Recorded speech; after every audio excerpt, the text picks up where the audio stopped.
So I want to demonstrate the parking assist on the 2023 Hyundai Santa Fe Calligraphy. And when we go over to our camera button here, park, we're going to push this button and hold it. And up on the screen, you can see it says remote parking instructions. So we can leave the vehicle, we keep the smart key with us, close all the doors, and we're going to press and hold the forward or back button on the smart key.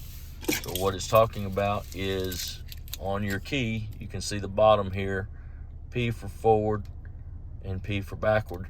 And whichever one we want to do, we can back out of a parking place with one of those two buttons going forward or backwards. So that's how you do a park assist for remote parking instructions. Thank you so much. Have a blessed day. Chris Walker at 479-747-0584. Enjoy.